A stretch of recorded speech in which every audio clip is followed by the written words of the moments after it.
Strategic mentor. BCS পরীক্ষার জন্য সন্ধি এটা কিন্তু শুধু একটা ব্যাকরণের নিয়ম না, বরং এটা একটা পাজলের মতো। আর এই পাজলটা যদি একবার সমাধান করে ফেলতে পারেন তাহলে কিন্তু নিশ্চিত কিছু নম্বর আপনার। তো চলুন আজ এই ধাঁধাটাই সমাধান করে ফেলি। কিউরিয়াস স্টুডেন্ট বলেন কি, মাত্র একটা টপিক থেকে 2 থেকে 3টে প্রশ্ন? তার মানে তো দাঁড়াচ্ছে এই একটা অধ্যায় কিন্তু পরীক্ষার ফলাফলে বিশাল একটা পার্থক্য গড়ে দিতে পারে। ঠিক ধরেছ, একদম তাই। আর ঠিক এই কারণেই আজ আমরা দেখব কিভাবে এই টপিকটা একেবারে পুরোপুরি আয়ত্তে নিয়ে আসা যায়। আচ্ছা, তাহলে এই পুরো জার্নিটায় আমরা মোট 6টা ধাপে এগোব। এই ধাপগুলো শেষ হলে সন্ধি নিয়ে আর কোনো দ্বিধা থাকবে না আশা করি। তাহলে শুরু করা যাক। আচ্ছা, সন্ধির প্রধান কাজ তো দুটো শব্দকে এক করে দেওয়া, তাই তো? Strategic mentor. হ্যাঁ, বাইরে থেকে দেখলে তো তাই মনে হয়, তবে এর পেছনের আসল কারণটা কিন্তু আরও গভীর। এর মূল উদ্দেশ্য হল আমাদের উচ্চারণকে অনেক সহজ আর সাবলীল করে তোলা। তার মানে পরীক্ষার জন্য আমাদের যেটা মাথায় রাখতে হবে সেটা হলো এর প্রধান উদ্দেশ্য উচ্চারণের সুবিধা, এই তো? একদম, এই পয়েন্টটা খুব গুরুত্বপূর্ণ, কারণ 18তম বিসিএসে এই প্রশ্নটা কিন্তু সরাসরি চলে এসেছিল। সবসময় মনে রাখতে হবে সন্ধির কাজ হলো ভাষাকে সহজ করা, কঠিন করা নয়। আচ্ছা, এবার তাহলে আমরা আসল কৌশলে ঢুকছি। আমরা কিন্তু শুধু নিয়ম মুখস্থ করব না, বরং আমরা শব্দের ভেতরে থাকা সেই সাউন্ড ট্রিগারগুলোকে খুঁজে বের করব, মানে যে কারণগুলোর জন্য আসলে এই পরিবর্তনটা হয়। চল, সবচেয়ে সহজ প্যাটার্নটা দিয়ে শুরু করা যাক। স্বরধ্বনির সাথে স্বরধ্বনির মিলন। যেমন ধর, রত্ন আর আকর। রত্ন শব্দের শেষে একটা অ আছে, আর আকর শব্দের শুরুতে আছে আ। এই অ আর আ মিলে হয়ে গেল আকার, আর তাতেই শব্দটা হয়ে গেল রত্নাকর। মজার ব্যাপার হলো এই সহজ প্রশ্নটাই কিন্তু 10ম বিসিএসে এসেছিল। কিউরিয়াস স্টুডেন্ট, তার মানে কি আমি যদি শুধু এই ত আর দ এর নিয়মগুলো ভালো করে মাথায় রাখি তাহলে ব্যঞ্জন সন্ধির একটা বিশাল অংশ কভার হয়ে যাবে? স্ট্র্যাটেজিক মেন্টর একেবারে ঠিক। বলা যায় প্রায় 80% প্রশ্নই কিন্তু এই একটা ট্রিগার সেট থেকেই সমাধান করে ফেলা সম্ভব। Strategic mentor. এবার এই স্লাইডটার দিকে একটু তাকাও। দেখো কিভাবে জটিল নিয়মগুলো একটা সহজ প্যাটার্নে চলে আসে। খেয়াল করো, ত বা দয়ের পর যখনই চ বা ছ আসছে, রেজাল্টটা কি হচ্ছে? চ। যেমন চলত আর চিত্র মিলে হয়ে গেল চলচ্চিত্র। আবার পরেরটা দেখো, ত বা দয়ের পর জ এলে কি হচ্ছে? জ। যেমন বিপদ আর জাল মিলে হয়ে গেল বিপদজাল। প্যাটার্নটা কি ধরতে পারছো?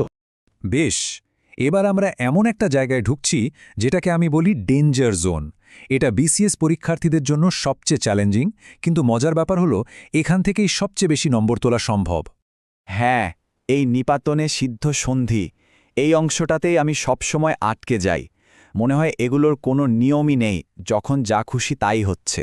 স্ট্র্যাটেজিক মেন্টর, তোমার এই কনফিউশনটা খুবই স্বাভাবিক, তবে বিশ্বাস কর এর জন্য একটা দারুণ কৌশল আছে। স্ট্র্যাটেজিক মেন্টর, এই যে স্ক্রিনে বাক্যটা দেখছো, এটাই হলো তোমার সেরা অস্ত্র। কারণ এই একটা বাক্যের মধ্যেই সেই ব্যতিক্রমী শব্দগুলো আছে যেগুলো পরীক্ষায় ঘুরে ফিরে বারবার আসে। শুধু এই বাক্যটা মুখস্থ করে ফেলো, দেখবে নিপাতনের সিদ্ধ সন্ধি থেকে প্রশ্ন এলে আর জীবনেও ভুল হবে না। চল, ওই বাক্যটা থেকে কয়েকটা শব্দ একটু ভেঙে দেখি। যেমন ধরো, পরস্পর। সাধারণ কোনো নিয়ম দিয়ে কি এটা মেলানো সম্ভব? একদমই না। এর সন্ধিবিচ্ছেদ হল পর যোগ পর। আবার ধরো দ্বিলোক, এটা আসছে দ্বীপ যোগ লোক থেকে।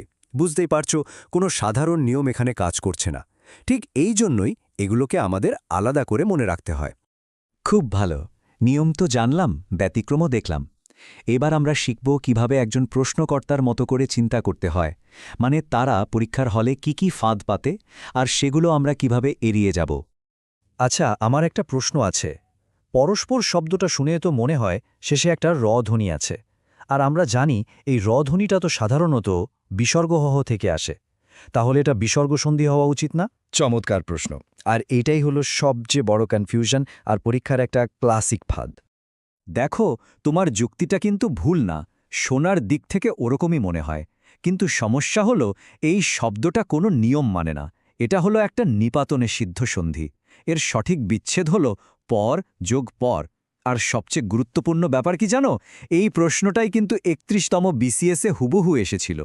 স্ট্র্যাটেজিক মেন্টর এরকমই আরেকটা কমন ফাঁদ হল ডিউলোক শব্দটা। বেশিরভাগই এটাকে দিউ যোগ লোক হিসেবে ভাঙে, যেটা আসলে ভুল। এর সঠিক বিচ্ছেদ হল দিব যোগ লোক। মনে করে দেখ, এটাও কিন্তু আমাদের ওই মুখস্থ করার বাক্যটার মধ্যেই ছিল, আর এটাও কিন্তু 15তম বিসিএসের একটা প্রশ্ন। স্ট্র্যাটেজিক মেন্টর, তাহলে আমরা নিয়ম শিখলাম, ব্যতিক্রম শিখলাম, ফাঁদগুলোও চিনে নিলাম। এখন আসল কাজটা করতে হবে, মানে পরীক্ষার হলের ওই চাপের মধ্যে কিভাবে যে কোনো শব্দকে ধাপে ধাপে ভাঙতে হয় সেটা আমরা এখন দেখব। চলো 30তম বিসিএসে আসা বাগাড়ম্বর শব্দটা দিয়েই প্র্যাকটিস করি। প্রথম ধাপ, শব্দের মাঝখানের জোড়াধ্বনিটাকে আলাদা করো। এখানে সেটা হলো গার্ড। এবার দ্বিতীয় ধাপে ভাবো এই গ ধ্বনিটা কোত্থেকে আসতে পারে। ব্যঞ্জন সন্ধির একটা নিয়ম আমরা পড়েছি, তাই না? যে বর্গের প্রথম বর্ণ যেমন ক স্বরধ্বনির সাথে যুক্ত হলে তৃতীয় বর্ণ মানে গ হয়ে যায়। এই সূত্রটা মাথায় রেখে আমরা ধারণা করতে পারি যে এই বাগের মূল শব্দটা ছিল বাক, আর বাকি অংশটা তো খুবই স্পষ্ট, আড়ম্বর। তাহলে সব মিলিয়ে কি দাঁড়ালো? সঠিক বিচ্ছেদ হল বাক প্লাস আড়ম্বর। বেশ, আমাদের আলোচনা প্রায় শেষের দিকে। চলো এবার পরীক্ষার আগের রাতের জন্য ফাইনাল রিক্যাপটা সেরে ফেলি। সবচেয়ে জরুরি পয়েন্টগুলো একবার ঝালিয়ে নেওয়া যাক। আচ্ছা, এই পয়েন্টগুলো একসাথে করলে তো পুরো অধ্যায়ের একটা দারুণ সারসংক্ষেপ হয়ে যায়। বিশেষ করে এই যে বিসর্গ আসলে ব্যঞ্জন সন্ধিরই একটা অংশ, এই ব্যাপারটা পরিষ্কার থাকাটা খুব জরুরি, তাই না? একদম ঠিক। এই বেসিক ধারণাগুলোই কিন্তু তোমাকে কঠিন প্রশ্নগুলোর সমাধান করতে সবচেয়ে বেশি সাহায্য করবে। স্ট্র্যাটেজিক মেন্টর, তাহলে সবশেষে আমার একটাই পরামর্শ, প্রস্তুতির সময়টাকে যদি সবচেয়ে ভালোভাবে কাজে লাগাতে চাও তাহলে দুটো জায়গায় ফোকাস করো। 1, নিপাতনের সিদ্ধসন্ধির ওই বিশেষ বাক্যটা, আর 2, ব্যঞ্জন সন্ধির ত দ সংক্রান্ত ওই 5টা সূত্র।